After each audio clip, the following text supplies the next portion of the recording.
Hi, so it's Westy, and I thought I would create my first podcast, basically disproving that the past exists and that time is basically,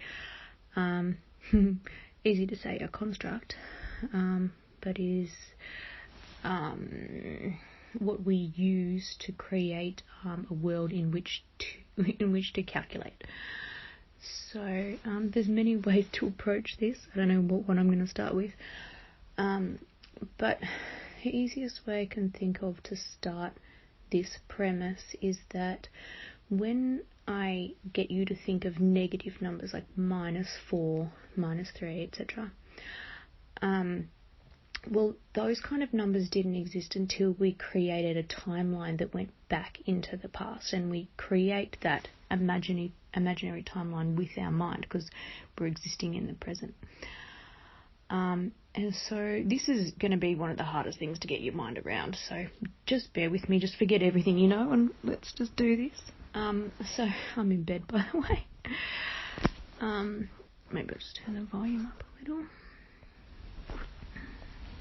So, okay, in normal reality time, we want to measure something, then we correspond it with something that exists. For example, I have 3 apples. Actually, let's not say apples, let's say balls. I have 3 balls. And I can't have -3 balls, because if I don't have those balls, just somebody else has them, and we can't destroy them because, we can't really destroy matter, it's conserved. So instead of, if just say I give you my 3 balls, the only way I can have -3 balls is if in future we create an imaginary reality where I will receive those back, like I'm owed those balls, like they don't go anywhere. If you hide them, they still exist. So being owed something is how you can have like a negative quantity of something. So we needed time to make that happen because it's a story in which they come back at some point or they don't. I'm owed something, but like I could exchange them for something else that's cool, but the balls still exist if I have the $3 for them or whatever. So when you are measuring time, you'll be like, well, time exists. Well, no. Look at a clock. Yes, the hand is moving. That hand is moving through space. It is not moving through time.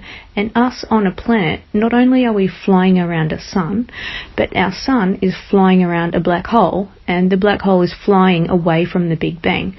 So we call the speed of light a constant, but really what it is everything that's just keeping up with us as we move away from the place that the Big Bang happened. And of course that there's a lot of sort of waves going on in that. Just imagine it radiating out in 3D, 3 dimensions from one point. So it's kind of creating itself as we go. Some kind of goop that just got created and we're all caught up in that and everything's bouncing around inside there. So the speed of light is actually not a speed, it's a velocity, and so is time. It's equal to that. So we're just flying through space at the speed of light. So when you think of space-time, you're actually just describing space and our movement through it. So where was I going? I probably should make some notes with this. So the hands on a clock moving around. We can observe those hands moving. Yes, we're observing them moving in right now in space. And you're like, but what about the past? So that's interesting, because you can't describe the past in anything other than a place that we were in previously, a place that we have been in. Okay, so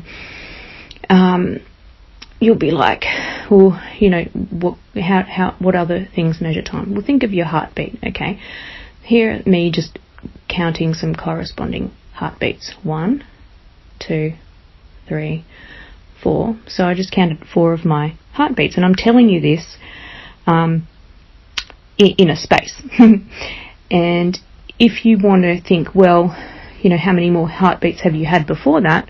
Well, let's create an imaginary scenario, say, where I have -1 heartbeat was a second before that, and -2 heartbeats was 2 seconds before that. So we're just making a corresponding, theory, but they didn't happen in the past. They just happened in a different space, and that space was when we were about 1 million k's from where we are now, away from the Big Bang. So just think of us, you could imagine us just floating down a river, so I've moved further away from the point of the Big Bang, or maybe because it's in 3D, it's not like a river. It's a big explosion-y, ripply thing, so it's all vibrating away from each other. And now you can sort of see why people say, we're on the same vibration. Well, yeah, we're travelling at pretty much the same velocity in very, very similar to the same direction, stuck on this planet. So I've got many more things to talk to you about in terms of this. Maybe that will do for now, and I'll make some notes and I'll get on to some of the other points. Cool.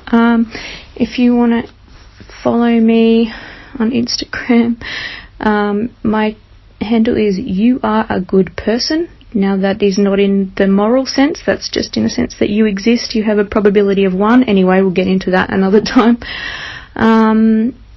Or you can email me at, what's a good email?